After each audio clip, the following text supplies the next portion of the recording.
The day I realized my own mother had forged my signature on a business document, I was standing in a bank lobby in downtown Cincinnati wearing the same scrubs I'd had on for a 12-hour shift, holding a letter that said I owed $63,000 on a loan I never signed for. I didn't cry. I didn't scream.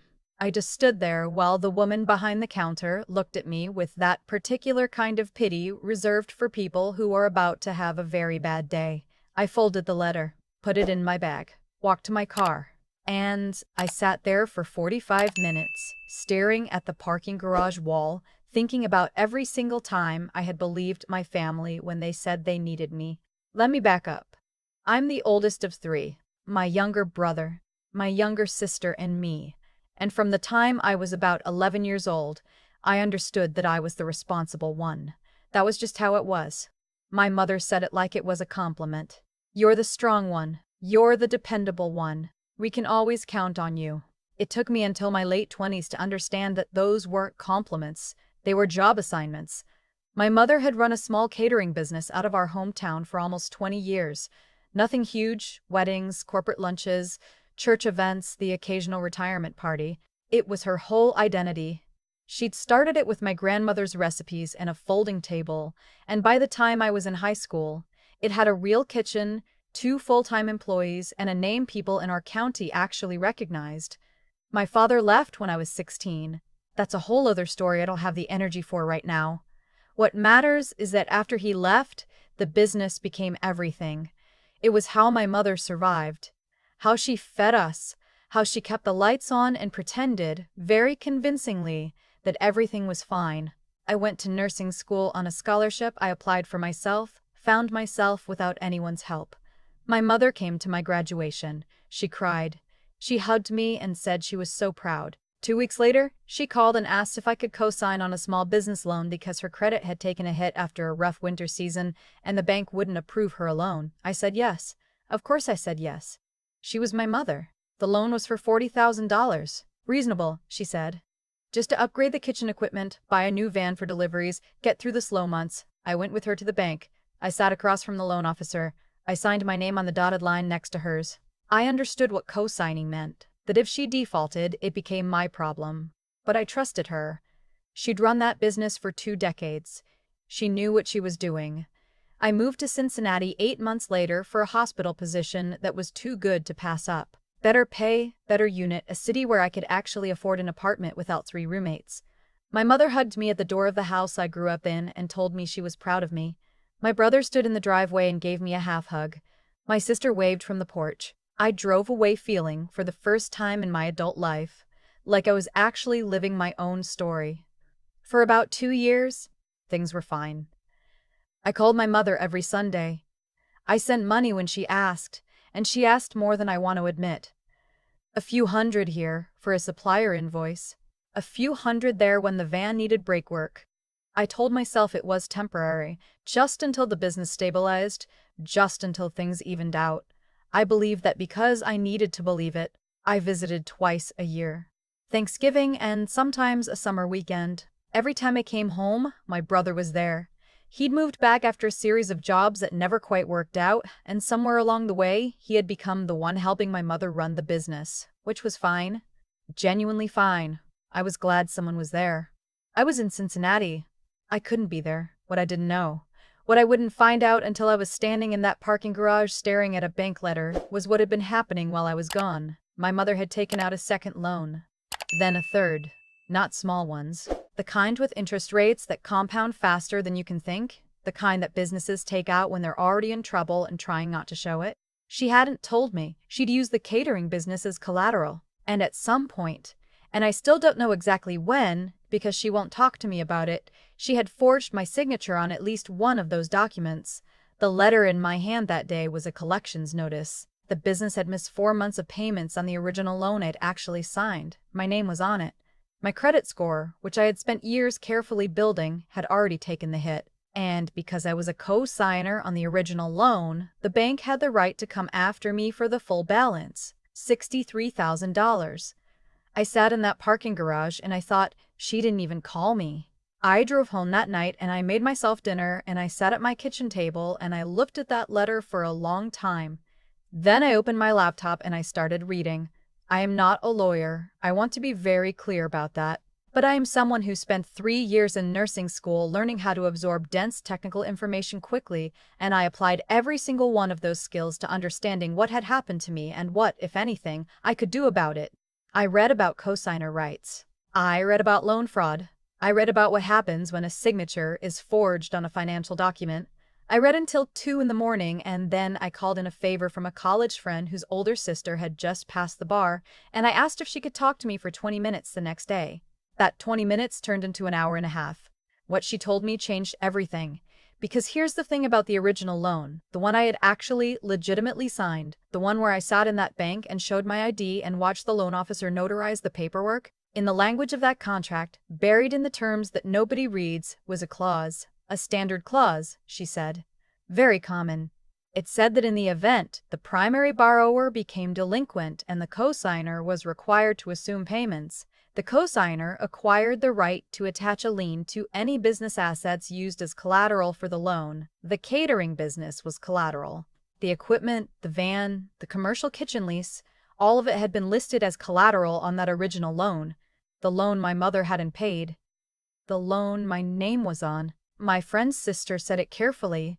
The way lawyers do when they're about to say something significant. You have a claim here, and depending on how this plays out, it could be a substantial one. I didn't sleep that night either. I want to pause here because I know what some people might be thinking. They're thinking, this is your mother. Blood is blood. Family is family. Work it out, talk to her, give her a chance to explain, and I want to tell you, I did. I called her 3 days after I got that letter.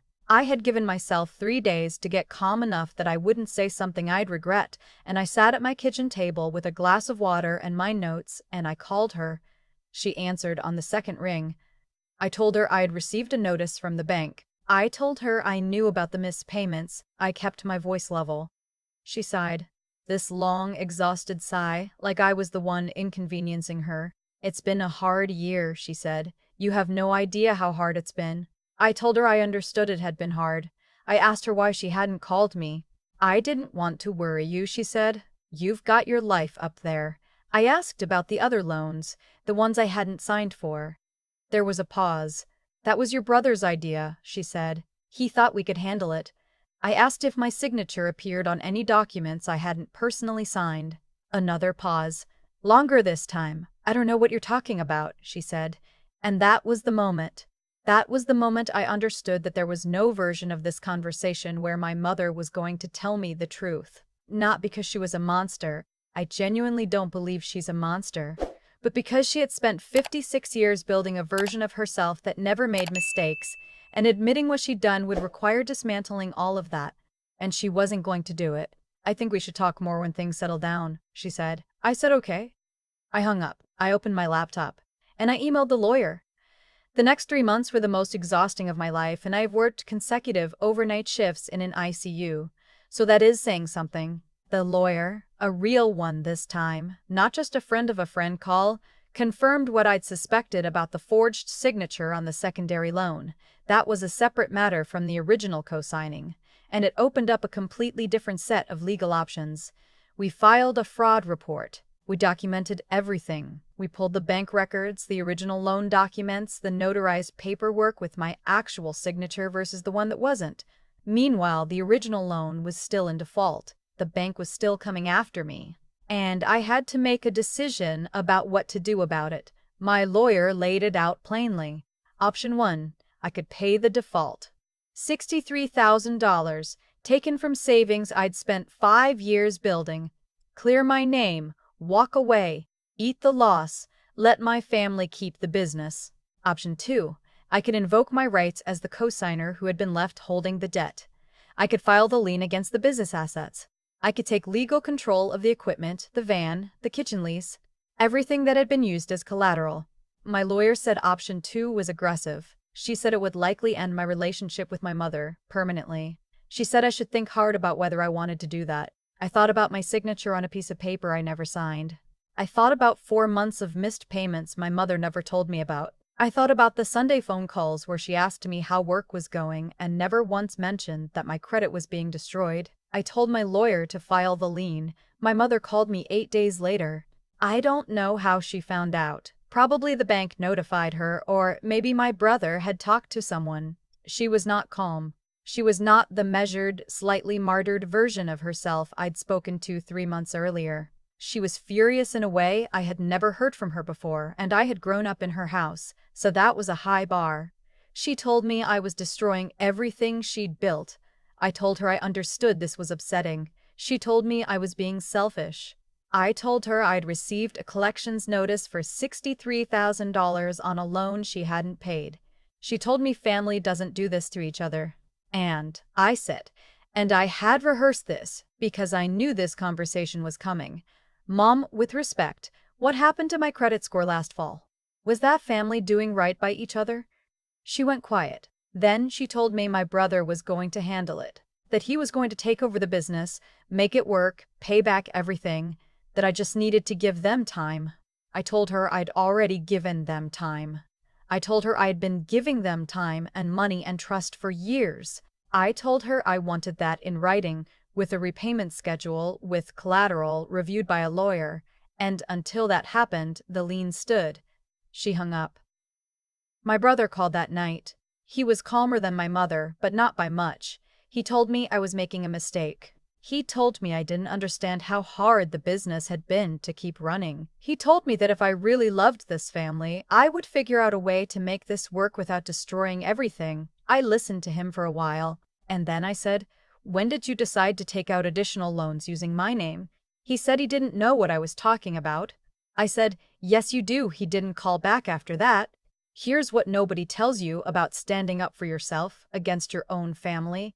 It doesn't feel triumphant, not at first. It feels like grief. It feels like standing in an empty hallway where a door used to be, and the door's gone, and you're not even sure you wanted to walk through it anymore, but you'd always assumed it would be there. I cried a lot during those months. Not because I thought I was wrong. I didn't. I still don't. But because I had loved those people my whole life, and none of that love had protected me from what they did.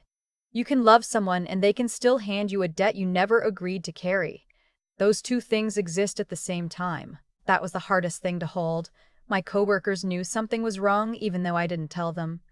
My closest friend at the hospital, we'd started on the same unit the same week, 3 years earlier. She asked me once if I was okay, and I said not really. And she just nodded and bought me a terrible vending machine coffee and sat with me in the break room for 20 minutes without asking anything else.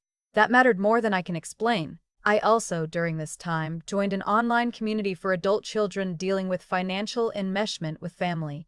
I know how that sounds, but I found people there who had lived versions of my story, who had been the capable one, the responsible one, the one everybody called, and who had spent years believing that was love, only to discover that what they'd been giving wasn't love. It was infrastructure. They had been load-bearing walls in other people's houses, and the houses had never once asked if they were okay. Reading their stories didn't make me feel better exactly, but it made me feel less alone. And alone had been the primary feeling for a while. The legal process moved slowly and then suddenly, the way these things do. The fraud claim related to the forged signature was, eventually, resolved in my favor. I won't go into every detail because honestly it was tedious and I don't want to relive it, but the outcome was that the secondary loan was removed from my credit file. The bank took a loss on it. My mother was listed in the related documentation in ways that will follow her for a while. The original loan, the one I had actually signed, was settled through the lien. The business assets were appraised. The equipment, the van, the commercial kitchen lease, their combined value covered most of the outstanding balance. My lawyer negotiated the remainder. I paid a fraction of what I'd originally been told I owed, and in exchange, I took legal possession of those assets. I did not take over the catering business. I want to be clear about that. I had no interest in running a catering company. What I had was a commercial kitchen full of equipment and a van that still ran fine. I donated the equipment to a non-profit culinary training program 2 counties over. They work with people who've been incarcerated, help them build food service skills, get jobs, restart. I drove out there on a Saturday and watched them unload the mixers and sheet pans and the big 6-burner stove. And the program director? This woman who looked like she'd been running on coffee and stubbornness for 30 years, she shook my hand and said, "This is going to change some lives." I cried in my car on the way home, but differently than I'd been crying for months. A different kind. I sold the van to a food truck operator who'd been looking for exactly that model. Put the money toward rebuilding my savings. My mother didn't reach out when she found out what I'd done with the equipment. I don't know if she ever will. My brother sent me a text that said I hope you're happy, and I didn't respond because I wasn't sure what to say, and also because I think he meant it as an insult and I refused to receive it as one. My sister called me about 2 months after everything was finalized. She's the youngest. She'd been quiet through all of it, which I'd understood. She was still living at home. She didn't have the distance I had. But I'd wondered sometimes whether she was okay. She called me on a Tuesday evening when I'd just gotten off a shift. I was sitting in my car in the hospital parking lot, which is apparently where I do all of my most significant thinking. She said, "I'm sorry I didn't call sooner." I told her it was okay. She said, "It wasn't okay what they did to you."